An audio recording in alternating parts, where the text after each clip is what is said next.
بعض ذہنوں میں یہ غلط فہمی رہتی ہے کہ بھئی اگر یہودی ایک ریاست قائم کرنا چاہتے ہیں اور اس زمین میں قائم کرنا چاہتے ہیں جہاں ان کی تاریخ ہے، یعنی یہ فلسطین کی زمین، یہ انبیاء کرام کی زمین ہے اور بیشتر انبیاء کرام بنی اسرائیل سے آئے ہیں، تو یہ بنی اسرائیلی کی اولاد ہیں، اور یہ اگر وہاں پر اپنی حکومت قائم کرنا چاہتے ہیں تو اس میں کیا رکاوٹ، کیوں اس کی مخالفت کی جاتی ہے؟ بعض اوقات یہ ذہن میں سوال پیدا ہو یہ پروپیگنڈا اسرائیل کی طرف سے ساری دنیا کو میں پھیلایا گیا ہے کہ ہم اس زمین کے وارث ہیں، لہذا ہم اس بات کے حقدار ہیں کہ یہاں پر حکومت قائم۔ تو میں یہ بات واضح کر دوں کہ بنی اسرائیل کی حکومت فلسطین کے اوپر صرف 99 سال رہی ہے۔ ہزاروں سال کی تاریخ میں بنی اسرائیل کی حکومت فلسطین پر صرف 99 سال قائم رہی۔ اس سے پہلے جو فلسطین کے جو اصل باشندے ہیں وہ کنعانی ہیں، اور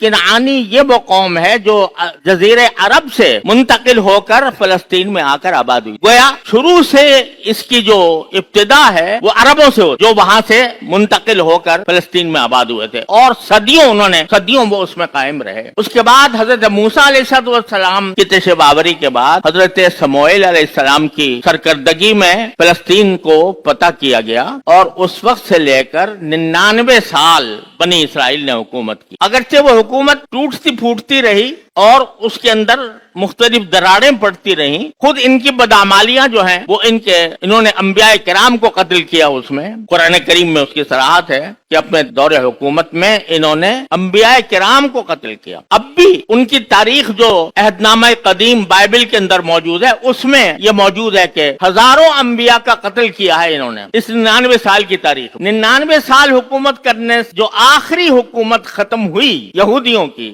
فلسطین کے اوپر، اس کو 1800 سال بیت چکے ہیں، 1800 سال۔ اس 1800 سال کے دوران ایک لمحے کے لیے یہودی حکومت وہاں پر موجود نہیں رہی فلسطین، ایک لمحے کے لیے 1800 سال۔ اب ایک آدمی یہ کہتا ہے کہ جی 1800 سال کے بعد چونکہ میرے آباء و اجداد 99 سال وہاں پر مقیم رہے تھے، لہذا میں حقدار ہوں کہ یہاں پر حکومت کروں، اور اس وقت جو باشندے ہیں ان کو باہر نکال کر باہر کروں اور میں حکومت کروں۔ یہ فلسفہ اگر ایک مرتبہ تسلیم کر لیا جائے تو بتاؤ موجودہ دنیا کا کیا حال بنے گا؟ پھر ریڈ انڈینز کہیں گے کہ امریکہ کے اوپر تو صدیوں ہماری حکومت رہی ہے ریڈ انڈینز کی، اور اس کو بہت زیادہ عرصہ بھی نہیں گزرا، 1800 سال بھی نہیں گزرے، تو اب ہمارا حق ہے کہ ہم امریکہ کے باشندوں کو امریکہ سے نکال کر ریڈ انڈینز کی حکومت قائم کریں، اور پھر ایک ملک کے اوپر موقوف نہیں، ساری دنیا کے ممالک میں یہ اگر اصول تسلیم کر لیا گیا تو موجودہ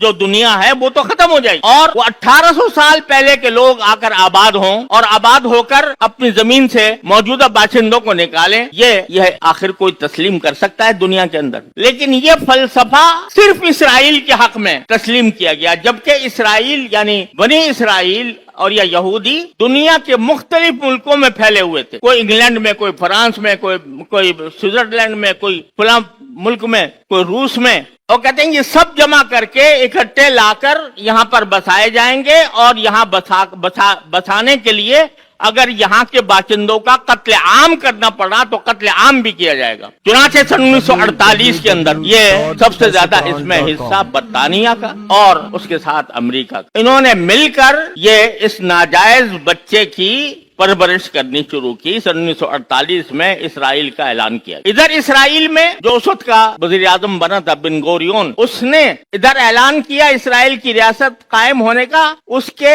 2 گھنٹے کے بعد امریکہ نے فوراً تسلیم کر لیا کہ ہاں ہم اس ریاست کو مانتے، جبکہ وہ قیام جو آیا تھا وہ دیر یاسین کے مذبح کے بعد آیا تھا، جس میں بے شمار بے گناہ فلسطینیوں کا قتل عام کیا گیا تھا، اس کے بعد اور ان کو گھروں سے نکالا گیا تھا، اس کے بعد یہ قائم ہوا تھا۔ لہذا یہ کہنا کہ ہمارا حق ہے سیاسی طور پر بھی غلط، کیونکہ 1800 سال سے ان کی کوئی حکومت وہاں پر نہیں، بلکہ اس دوران مسلمانوں نے کچھ عرصے عیسائیوں نے حکومت کی، کچھ عرصے مسلمانوں نے حکومت کی، اور مسلمانوں کی حکومت کے دوران ان کو پرامن طریقے سے ان کو آباد کیا گیا مختلف جگہوں پر البتہ خلافت عثمانیہ کے زمانے میں سلطان عبدالحمید رحمۃ اللہ علیہ نے یہ فرمایا تھا کہ میں ان کو یہ نہیں کرنے دوں گا کہ وہاں پر جا کر وہ اپنی آبادیاں بنائیں، وہ نہیں کرنے دیا انہوں نے. لیکن خلافت عثمانیہ کے جس حصے میں بھی جہاں کہیں یہودی آباد تھے ان کو مذہبی آزادی حاصل تھی، اپنے مذہب پر عمل کریں، کوئی مسئلہ نہیں تھا. ایسا نہیں ہوتا تھا کہ ان کے اوپر کوئی ظلم و ستم کیا جا رہا ہو. 1800 سال بعد یہ بکھرے ہوئے یہودی وہ کہتے ہیں کہ ہمیں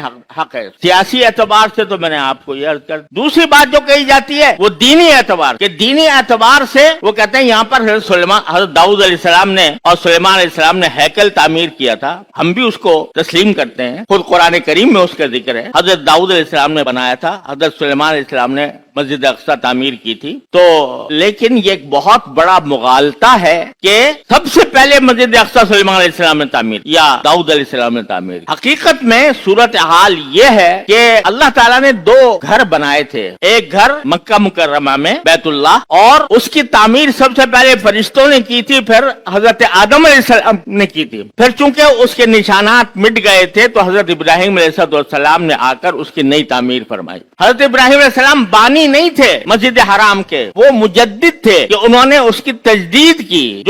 جو آثار مٹ گئے تھے اللہ کے حکم سے انہوں نے اس کو تعمیر کیا. یہ اللہ تبارک و تعالیٰ کی طرف سے ان کو حکومت. حضرت سلیمان علیہ السلام نے بھی بیت المقدس کے بانی نہیں ہیں. روایات سے معلوم ہوتا ہے کہ جس طرح کعبے کی تعمیر سب سے پہلے حضرت آدم علیہ السلام نے کی تھی، اسی طرح بیت المقدس کی تعمیر بھی حضرت آدم علیہ السلام نے کی. لیکن اس کے آثار مٹ گئے تھے تو سلیمان علیہ السلام، حضرت داؤد اور سلیمان علیہ السلام نے اس کو تجدید فرمائی. جیسے ابراہیم علیہ السلام نے کعبے کی تجدید فرمائی تھی، اسی طرح انہوں نے تجدید فرمائی. لہٰذا ایسا نہیں ہے کہ یہ بنی اسرائیل نے تعمیر کی ہو. حضرت داؤد سلیمان علیہ السلام نے کی، اور وہ ہمارے بھی پیغمبر ہیں. تو اس لیے اس کی بنا پر یہودیوں کو اس پر دعویٰ کرنے کا کوئی حق نہیں پہنچ. جبکہ ان کی تورات، جس کو تورات کہتے ہیں وہ، یا جس کو عہدنامہ قدیم کہتے ہیں، بلکہ اس کے اندر یہ مذکور ہے کہ سلیمان علیہ السلام آخر میں مرتد ہو گئے، کافر ہو گئے تھے، بت پرستی اختیار کر لی تھی. ایک طرف ان کی تورات یہ کہہ رہی ہے، جس کو وہ تورات کہتے ہیں، کہ حضرت سلیمان علیہ السلام مرتد ہو گئے تھے، کافر ہو گئے تھے، بت پرستی کرنی شروع کر دی تھی. ایک طرف یہ کہہ رہے ہیں قرآن نے اس کی تردید کی، وما کفر سلیمان ولکن الشیاطین کفر. سلیمان علیہ السلام کافر نہیں ہوئے تھے لیکن شیاطین کافر ہوئے تھے. تو وہ ایک طرف تو کہہ رہے ہیں ان کو کافر، مرتد، بت پرست، وہ کہتے ہیں پھر ان کی یادگار جو ہے اس واسطے ہم اس کے حقدار ہیں. تو نہ سیاسی اعتبار سے ان کا کوئی حق بنتا ہے، نہ دینی اعتبار سے کوئی حق بنتا ہے. لیکن انہوں نے، امریکہ اور برطانیہ نے عالم اسلام کو منتشر کرنے کے لیے اور عالم اسلام کے دل میں لا کر ایک ناسور پیدا کرنے کے لیے اسرائیل کو قائم، اور اس وقت سے مسلسل بغیر کسی توقف کے وہ وہاں کے باشندوں فلسطینیوں پر ظلم و ستم کے پہاڑ ڈھو رہا ہے.